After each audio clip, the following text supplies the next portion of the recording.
வணக்கம். இப்போ இந்த வீடியோ ப்ரெசன்டேஷனில் நம்ம MCX நேச்சுரல் கேஸ் மார்க்கெட்டில் இன்றைக்கி எப்படி ட்ரேட் பண்ணலாம் அப்படின்றத பற்றி பார்க்குறதுக்கு முன்னாடி நேற்று மார்க்கெட், அதாவது வெள்ளிக்கிழமை மார்க்கெட்டில் என்ன நடந்தது, நம்ம என்ன எதிர்பார்த்தோன்னு பார்க்கலாம். நீங்கள் பார்த்துட்டு இருக்குது நேச்சுரல் கேஸோட 7 நிமிஷம் கேண்டில் ஸ்டிக் சார்ட். இந்த கேண்டில் ஸ்டிக் தான் வெள்ளிக்கிழமை மார்க்கெட் ப்ரைஸ் ஓப்பனிங். நம்ம என்ன எதிர்பார்த்தோன்னா மார்க்கெட் தொடர்ந்து பையிங்க்கு சாதகமாக இருக்கும். 210 வரைக்கும் பை பண்ணலாம். 209 பக்கமாக ஸ்டாப் லாஸ் வச்சு ட்ரேட் பண்ணலாம்னு நினச்சிருந்தோம். ப்ரைஸ் ஓப்பன் ஆனது தொடர் சரிவை சந்திச்சு 212 பக்கம் ஓரளவு மார்க்கெட் நிற்க முயற்சி செஞ்சுருக்கு. இறுதியாக 210லேயே க்ளோஸ் ஆகிருக்கு. சொல்லப்போனால் பையர்ஸ்க்கு சாதகமாக எதுவும் நடக்கலை. 215க்கு மேலே மார்க்கெட் போக ரொம்ப தடுமாறுது. இன்றைக்கி மார்க்கெட் ஓப்பனிங்கும் கிட்டத்தட்ட 200 பக்கமே ஓப்பன் ஆகிறதுக்கு வாய்ப்பு இருக்கிற மாதிரி வெளிநாட்டுக்கு நைமெக்ஸ் மார்க்கெட் வச்சு பார்க்குறப்ப தெரியுது. அந்த அடிப்படையில் யோசிச்சு பார்த்தோன்னா இந்த 212க்கு மேலே ப்ரைஸ் மறுபடியும் போனால் மட்டுமே நம்மளால் பை பண்ண முடியும்.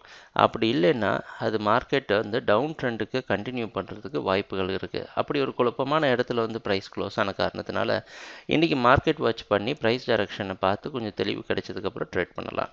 அதனால் இன்றைக்கி ஒரு மார்க்கெட் வாட்ச் டேயாக அமையுது. ட்ரேடிங் நடக்கிறப்போ பார்ப்போம் என்னென்ன மாற்றங்கள் வருதுன்னு. எங்கள் வீடியோ ப்ரெசன்டேஷனை தொடர்ந்து பார்த்துட்டு வந்ததுக்கு மிக்க நன்றி, மகிழ்ச்சி, வணக்கம்.